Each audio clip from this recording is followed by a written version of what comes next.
अरे भाई आज का ट्रैवल तो इतना गजब होने वाला है कि बस पूछो मत। वैसे तो हमारे साथ एक बहुत बड़ी ट्रेजेडी सी हुई कि एक दिन पहले ही हमारी ट्रेन कैंसिल हो चुकी। सब क्या देखना पड़ रहा है। तो हमें राजगढ़ तक बस में और फिर राजगढ़ से ट्रेन में डीडवाना तक जाना था, क्योंकि मैं जा रही हूँ राजस्थान, वो भी अपनी एक फ्रेंड की शादी अटेंड करने स्पेशली। वो भी क्यों, वो मैं आपको आगे दिखाऊंगी। तो यहाँ से हमारे आज राजस्थान की मैरिज के व्लॉग स्टार्ट होने वाले हैं, तो आप इसमें ज़रूर कंटिन्यू रहना बिकॉज़ आपको बहुत मज़ा आने वाला है। और ये देखो हम पहुँचे हैं स्टेशन अपने फ्रेंड ग्रुप के साथ। बिल्कुल 5 लड़कियां हैं हम, पर हमारी हालत इतनी ख़राब है क्योंकि हमने सुबह से कुछ भी नहीं खा रखा है और बस मैं तो चाय पी पी के पागल हो गई हूँ। चाय बिना तो मेरा गुजारा ही नहीं है, फिर भी खाली पेट चाय पिए जा रही हूँ। और रही सही मतलब पैकेट्स खा खा के हमने काम चलाया है। तो ये देखो यहाँ पे सब लगे हुए हैं खाने। हाय। पैकेट्स खा खा के काम चलाना पड़ रहा है। दोबारा बोलो। ओ यस खा लो अंकल, चिप्स खत्म हो गया। पूरी रटी रटाई लाइन होती है।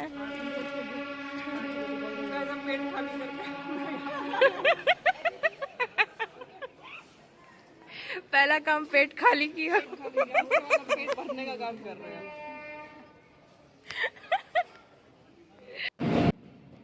तो खाने पीने के ढंग आपने हमारे देख ही लिए हैं कैसे थे, और ये हम अपनी ट्रेन का वेट कर रहे हैं। और ऐसा खा खा के भाई मेरी तो हो गई थी शाम तक हालत बहुत ज़्यादा ख़राब। वॉमिट पे वॉमिट, वॉमिट पे वॉमिट, मतलब इतना कैसे हो गया। मैं तो सोचती थी कि मतलब ठीक है मैं ट्रैवल कर लेती हूँ, पर इतनी ज़्यादा हालत ख़राब हो जाएगी ये तो मैंने सोचा ही नहीं था।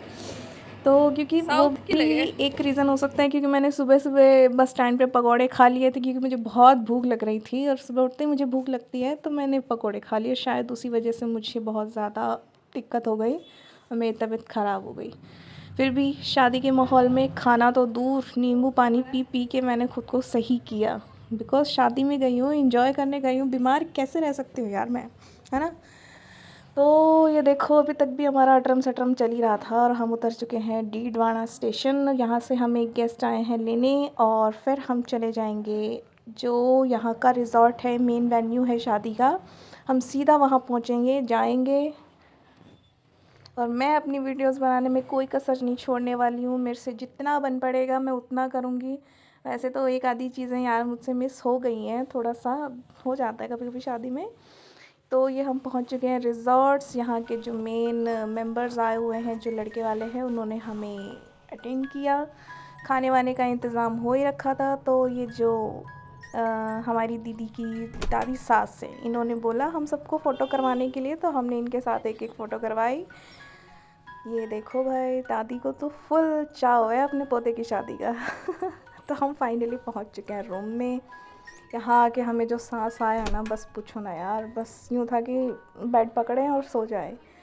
पर खाना भी खाना था ना, भूख लगी थी, तो हमने यहाँ अपना सामान रखा और फिर हम लोग गए खाना खाने। वेन्यू में देखा तो मतलब सारा डेकोरेटेड था और आगे भी चली रही थी डेकोरेशन। कल की हल्दी थी बिकॉज़। और हम लोग बिना हाथ मुंह धोए चल दिए हैं खाने के लिए। और खाना आप यहाँ देखो तो मतलब भुजिया, पापड़, चावल, आलू, दही तो था ही नहीं, मतलब नहीं था। वो उनकी चॉइस है, राजस्थान का खाना है, कुछ भी हो सकता है। ज़रूरी नहीं है कि हम जो खाते हैं वो हमें हर जगह मिल जाए, हर जगह अवेलेबल हो जाए, ऐसा नहीं होता ना। तो खाना पीना खा पी के हम चले अपने रूम में। फाइनली पहुँचे हम रेस्ट करने, और रेस्ट करने के बाद शाम को हम यहाँ बैठे। क्या हुआ कि हम चाय पीने आए। चाय पीने के बहाने इन्होंने हमें अपने ग्रुप में बिठा लिया। ये लोग लड़के वाले हैं, तो ये लोग वैसे ही जस्ट बैठे थे, टाइम पास कर रहे थे, कोई गेम वेम खेल रहे थे। तो इन्होंने हमारे साथ भी खेला कि मतलब एक जना आंखें मीचेगा, दूसरा मार के जाएगा, तो हमें बताना है, गेस करना है कि किसने हमें मारा। और अगर हम हार जाते हैं तो मतलब हमें कोई भी एक्टिविटी करके दिखानी पड़ेगी जो वो कहेंगे, like dance, singing, anything else. तो मतलब अच्छा था। और जब मेरी टर्न आई तो भाई मुझे भी डांस करना पड़ा। तो मेरी वीडियो देख के आप बताना कि मेरा डांस कैसा था और मैंने किस गाने पे डांस किया था, बिकॉज़ विद सॉन्ग में कोई भी वीडियो नहीं लगा सकती हूँ, मुझे कॉपीराइट का इशू है यार, रिस्क नहीं ले सकती। फिर भी हमने थोड़ा बहुत रेस्ट करके बढ़िया एंजॉय करके और मतलब थोड़ा सा माइंड रिफ़्रेश हो गया। तो मैंने सोचा कि बाहर इतना अच्छा गार्डन है तो थोड़ा घूम क्यों ना लें।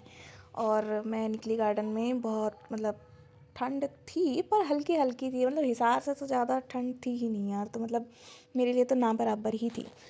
तो और वैसे भी गार्डन में झूला देख के तो मैं तो पागल ही हो जाती हूँ। तो ऐसी कंडीशन में भी मैं झूला झूले बैठ गई, मेरी मत्त मारी गई थी, उससे मेरी तबीयत और ज़्यादा ख़राब हो गई।